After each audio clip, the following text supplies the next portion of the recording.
Fantasy Break! The Tampa Bay Buccaneers were one of the most prolific passing offenses in the NFL last season, but they did lose the guy at the helm, offensive coordinator Liam Cohen. But the rest of the team's coming back. You got the star-studded quarterback in Baker Mayfield coming off a career-high season where he had 4,500 yards and 41 touchdowns. I mean, absolutely unbelievable. Now, he did throw 16 interceptions, but what an absolute unreal year for Baker. You have a terrific running back room with Bucky Irving, Rashad White, and even Sean Tucker, who put together a couple really good games last year. And then you have an even better receiver core, already knowing the duo with Mike Evans, Chris Godwin. We have the second-year player Jalen McMillan out of Washington that had a really good stretch to the end of last year. And then they add first-round talent Emeka Egbuka. So this is a stacked room. And then you have Cade Otton finishing out this room. But this is episode 16, concluding the NFC South of the 32-team series featuring the Tampa Bay Buccaneers. Now, this is going to be, like I said, the halfway point of the 32-team series. It has definitely flown by, but we are going to make sure that we get you those next 16 episodes before the season starts so that you are all prepared for your fantasy football drafts and as well for the season if you want to make any waiver pickups, any trades, any last-minute moves before that opening night with the Cowboys and Eagles. Now, before we continue, make sure to follow us on all of our social medias at Leatherbrains and hit the subscribe button on our channel below at Leatherbrains Podcast on YouTube as well as Spotify. Now, we talked about it. The Tampa Bay Buccaneers, what's their offense going to look like this year? And there's a lot of stuff that we need to talk about today. So, looking at those depth chart changes. Sorry, I always mess up those words when I try to say them, but they're bringing back relatively the same team as last year. I mentioned it. You have Baker Mayfield coming off career highs in both passing yards and passing touchdowns. But the loss of Liam Cohen heading over, from being the offensive coordinator in Tampa Bay to now the head coach in Jacksonville could be a big change. Now, there hasn't been many reports coming out of camp that the offense is struggling or that anything seems too different. We know the year before the offense was also really good, but who did they have then? They had current Carolina head coach Dave Canales. So is this next offensive coordinator for the Tampa Bay Buccaneers, I'm forgetting his name off the top of my head, is he going to be the next Bucs offensive coordinator to have a great year and then leave the year after? We shall see. But looking at the running back room, Bucky Irving's going to be leading the pack. He had an absolutely terrific rookie year. He was one of the fantasy league winners, late round pick, fourth round running back, and he had 1,500 total yards, 47 catches, and 8 touchdowns on a very efficient 5.4 yards per carry. There was nothing that he couldn't do last year. He's one of the shiftiest backs I've ever seen, just makes guys miss after miss after miss. And I think that the thing is with Bucky Irving is that it's weird to think about, but he almost reminds me of a younger Travis Etienne with the way that he can just move his feet so quickly and juke and do a quick spin move. And it just reminds me of a younger Travis Etienne back when he was an elite running back. But, Bucky Irving is a player that I'm not too high on this season. And you guys will see that when we get to the player projections. But the reason why I'm not high on Bucky Irving is not because he's not very talented. I think Bucky Irving's a very talented player. But this is going to be a pass-heavy offense. And like we mentioned, Baker Mayfield last year, 4,500 pass yards, 40 passing touchdowns. They're going to want to air the ball out. But then on top of that, you also have 2 running backs in this backfield that I think are both, that both warrant being able to be on the field. Rashad White had a really good season in 2023 where he finished as a top 8 fantasy running back. And then last year he had a down year, but he still put together an RB2 season, finishing as the RB20 with 1,000 total yards, 50 catches, and 9 touchdowns.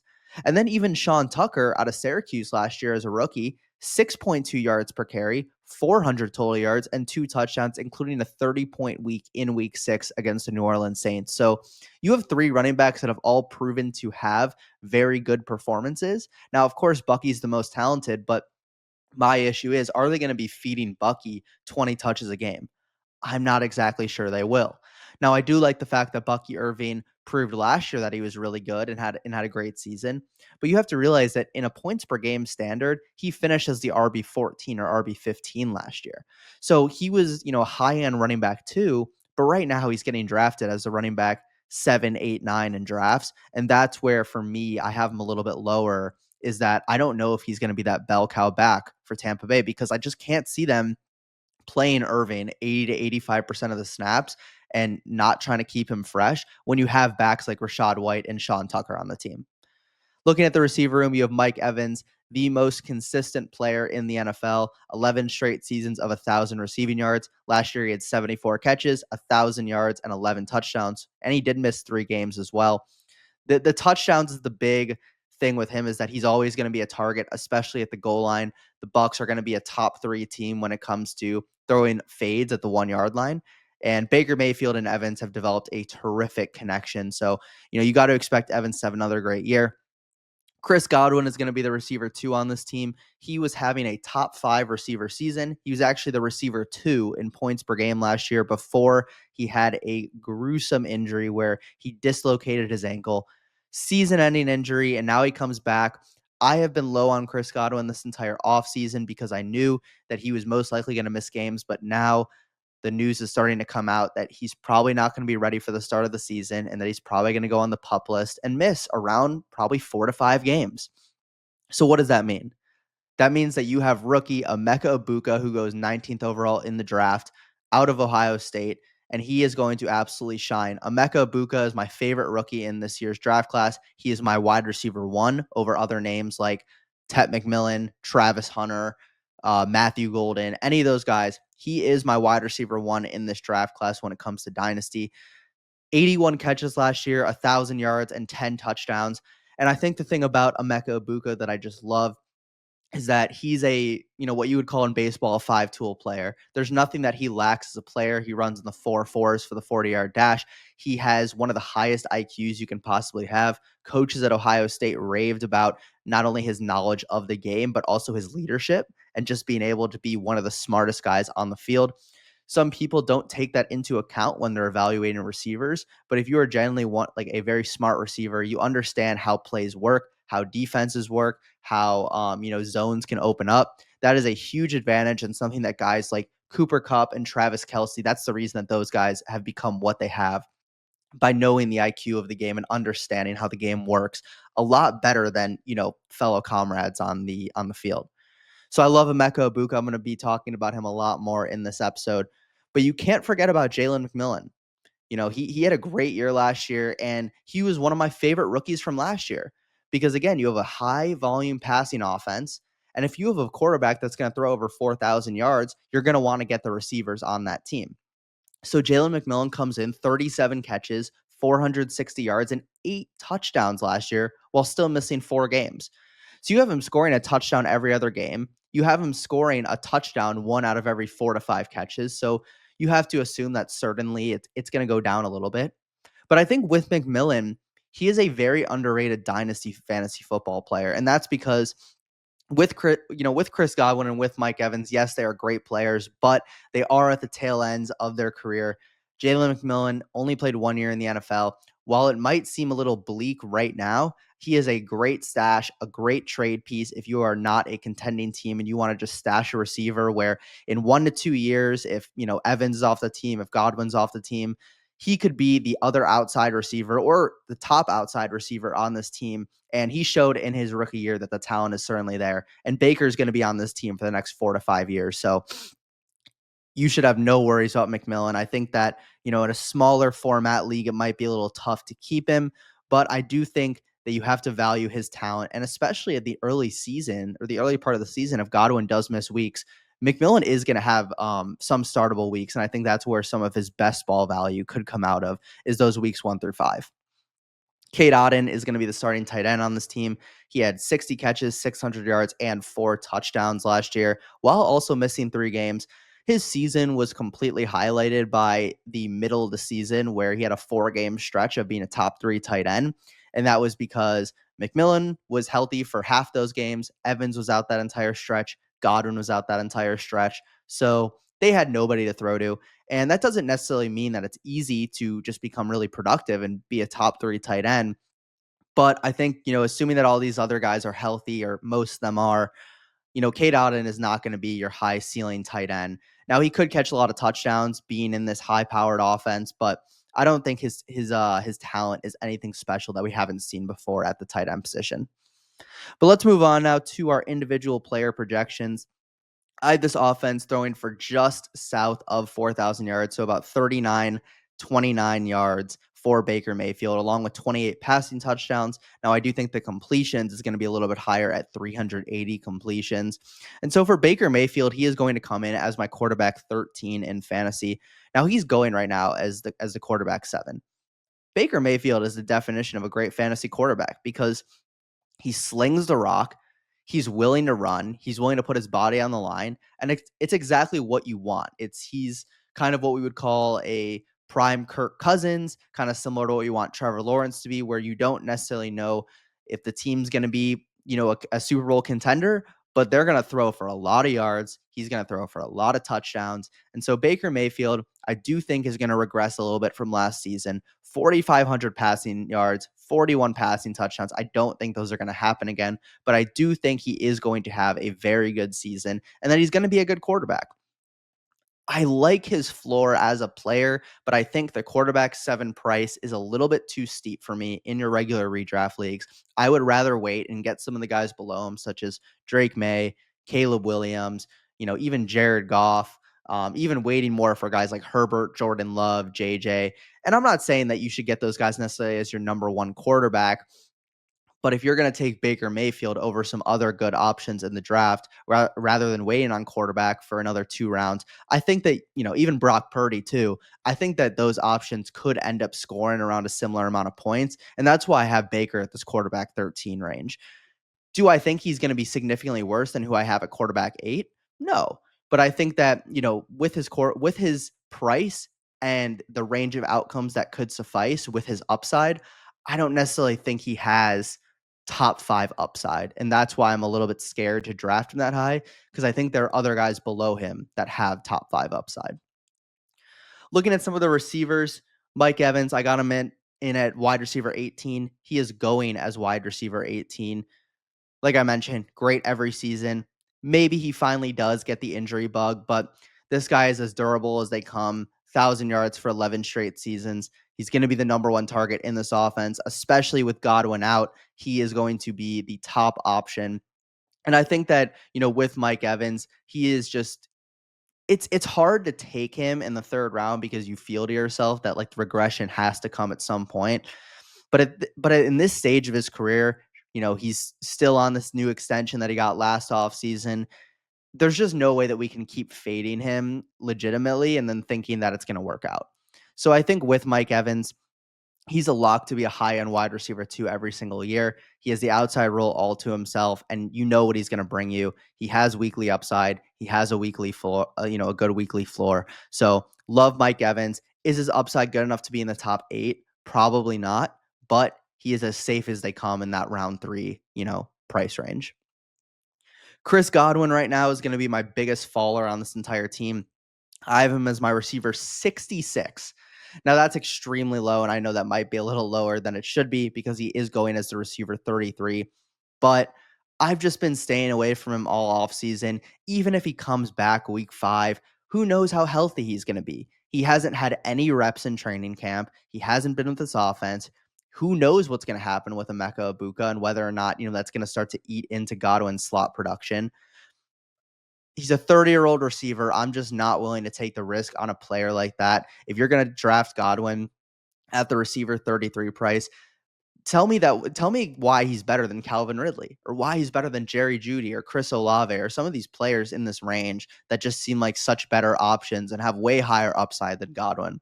So I do like, Godwin's ceiling on a week-to-week basis. He could have some big weeks, but I think he's going to be inconsistent. So I like him in a best ball format where you don't have to start your lineup every week and you get your best score every single time. But in your regular redraft leagues, I would stay away from Godwin, especially if you only have one IR slot where he might be taking that for almost half the fantasy regular season. Emeka Ibuka, I mentioned, is going to be my favorite player. And this this ranking of where I have him doesn't necessarily reflect my full opinion on him. I got him as a receiver 44. He's going as a receiver 52. But like I mentioned, my top receiver in this class, my number 1 dynasty receiver. So right now this year, I don't know how good he'll be. Chris Godwin is going to play games for half the season. Evans is still there. McMillan is still here. So there is a ton of guys in this room, but I definitely think that Ibuka is a very talented player. Reports in training camp have been that he's been unbelievable, that him and Baker have a great connection, and he's going to play the first 4 games in the slot and have it all to himself. So if he proves himself in those first 4 weeks that he is the best receiver on the team, or maybe not the best, but the best slot receiver on the team that they have, I don't see any reason why they're going to throw Godwin back in there coming off a major injury just because of what he's done in the past. And you forget that while Todd Bowles is still the coach, there's a new offensive coordinator in town, and he is the one that made the pick for Emeka Buka, which was super surprising because they just re-signed Godwin. So they draft a slot receiver after re-signing Godwin when they could have let him hit free agency. So you have to assume that they love what they had in Ibuka, and he has shown even more through training camp, through practice, that he is the player that they think he is. And also, when you're thinking about these rookies and how they come in, talent will always outshine situation. So if you think that a player's, they're not going to play because this guy's in front of them, if they're a talented player, that team will get them on the field, I guarantee you. Jalen McMillan comes in as a receiver 4. I got him as my receiver 65. He's going as the receiver 59. So I got him pretty much on par. Now, like I mentioned, I think his season long upside is capped because I think he is going to be the odd man out in this receiver room. But in best ball formats, I love him in those first 4 to 5 weeks. Similar to last year, if they have injuries, I think he could be a huge beneficiary of it. And I think that as long as you have weapons in this pass heavy offense, these guys are always going to eat when you have a quarterback that's going to sling the ball like Baker Mayfield does. So I think McMillan, even though I have him lower than ADP, I do think that he's a good player. And I think the situation could be good if somebody does go down. And when you have two 30-plus-year-old receivers, the possibility of somebody going down is rather high. We saw both of them go down last year, Evans for a couple weeks, Godwin for the whole season. So if one of them goes down again this year, Jalen McMillan could be a huge beneficiary. So he is going to be the upside play on this team. Cade Otton's going to be the last of this, pass catching room. I got him at my tight end 21. He's going as a tight end 23. Solid player, good offense. That's really all we need to say about Cade Otton. Am I super high on Otton? No. Do I think he's a great player? No. But if you're the starting tight end, you have all these other great receivers around you and a very good pass heavy offense, you're just going to be willing to take shots on players like Cade Otton because he could go ahead and score 8 touchdowns this year easily just by being a beneficiary of a great offense. And so I think when you look at how these yards work out, I mean, they're throwing for 4,000 yards. It's so hard to disperse them. Like I have Evans projected for 960, just south of 1,000. And then I got a Buka going for 750, and then McMillan 550, and Godwin 600, and Cade Otton another 550. So it's very tough to kind of predict where these yards are going to go because there are so many options. And then you even have the running backs too, where White and Bucky both had 50 catches last year. So there's just, I think, a lot more to what we're expecting with this team, and just a lot of mouths to feed than we were originally thinking. Let's look at the running back room here. I got Bucky Irving as my running back 24. He's going as the running back 9. Very, very talented, like I mentioned. I think he's going to be a good player. They say they're going to feed him. Maybe they do. I don't think they will. And that's where it's a little bit of a struggle for me. You want to preserve your elite players and, the duration of this 18-week season at this point. So I think with Bucky Irving, his ceiling is definitely high, but I think that if you're looking at the range of running backs that he's going in, Jonathan Taylor, Josh Jacobs, Kyron Williams, Chase Brown, those guys just all have no competition on their teams, and they're also all, for the most part, on good offenses. So I would just rather take those guys when I know that there's pretty much a guaranteed chance that those guys play almost all the snaps. Whereas with Bucky, even if the coach is saying that, I'm just not fully convinced. Now, if he plays 80% of the snaps the first 3 weeks, then everything changes. Now, all of a sudden, I have to move him up a ton in my rankings. But as of right now, that's not the case. So Bucky Irving, am I saying don't draft him at all? Not necessarily, but you got to really halt your expectations with him. I think best ball, he's definitely worth taking at his price. You got to get him in some drafts, but in your regular redraft leagues, I do prefer those other running backs going in that range. Rashad White is my running back 51. He's going as the RB 42. I think he's a solid redraft player, honestly, because of his reception upside. And I think he will get a lot of third down snaps. But his ceiling as a player is extremely low. I mean, he could give you 8 to 10 points every single week, but I'm never going to expect him to hit 20 plus points with this current offense. And I think the thing just to take of this running back room is that let's say Bucky Irving goes down for 3 to 4 weeks. The guy to own is Sean Tucker, not Rashad White. Sean Tucker is going to be the one to assume the 15 carries, 15 and 20 carries, and to get those goal line snaps. Rashad White will still have his third down snaps regardless if Irving is hurt or not. But Tucker is a significantly better runner than Rashad White. Rashad White is statistically one of the worst between the tackles runners we've seen in the NFL in the past 5 years.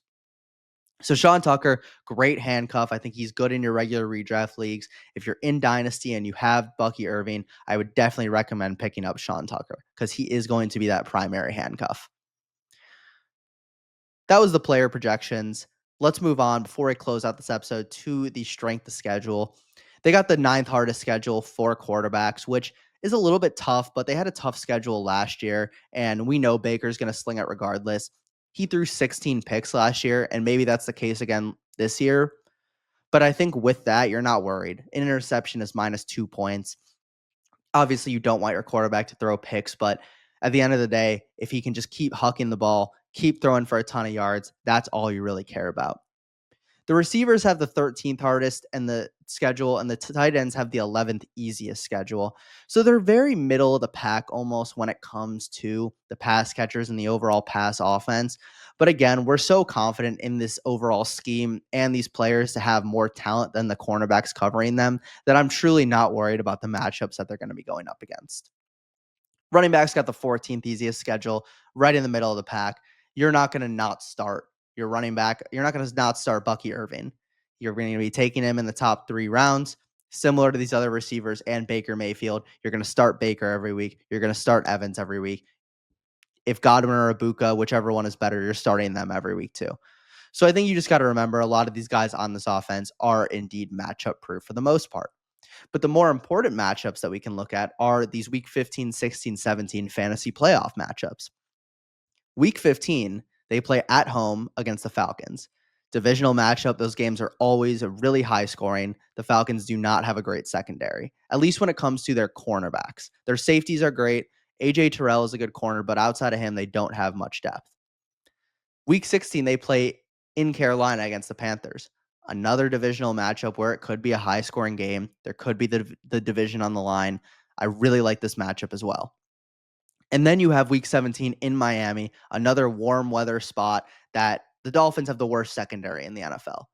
So when I look at this playoff schedule, this is great. I want to get all the Bucks as possible, and I think Baker Mayfield, his value does raise a little bit more in best ball formats where those weeks 15, 16, 17 are going to matter a little bit more. And I think that, looking at these fantasy playoff matchups, if you can make it to the playoffs with these Buccaneers players on your team, you are sitting very, very pretty. And I think that's the main thing to recognize in this offense, that you have great players and you have a pretty good schedule, including a great fantasy playoff schedule. So the reality is with this team, the biggest question mark is, can Baker put up the same production without Liam Cohen? Is the offense going to be as good? Because last year you had Bucky Irving have a great season and Rashad White have a good season with Mayfield throwing for 4,500 yards and 40 touchdowns. So the reality is, I don't know how good their offense is going to be comparatively to last year. I'm predicting them to regress a little bit, but I still think they're going to be a top 10 offense. They're going to be a unit that, with their defense that they really didn't address much in the offseason, they're going to be playing from behind. They're going to be in close games, and it's going to do wonders for the game script of this team and really help with these players. Game script is going to be very important in fantasy football. A lot of the best players in fantasy last year, such as rookies like Malik Neighbors and Brian Thomas Jr., scored a ton of their points in garbage time. They call it garbage time, but fourth quarter when they're down by 14 points and they have to throw the ball. So just keep that in mind when you're thinking about this team, is that the defense did not improve much, and they're going to be in close games or playing from behind most likely in a lot of these weeks. that is going to conclude this episode of the 32 team series. We are officially halfway through. Please let me know in the comment section what else you'd like me to talk about. In the next episode, we are going to be starting out with the AFC West, a absolute gauntlet of a division. Very excited to talk about them. Make sure to follow us on all of our social media accounts at Leatherbrains and hit that bell on YouTube to make sure that you're notified when all of our videos go live. Thank you, everybody, for tuning in today, and we'll see you next time. 3, 2, 1. Got a blast! Thanks for checking out the Fantasy Brains. Don't miss next week's episode, Thursday at 6 p.m. Eastern. See you next week, Brainiacs.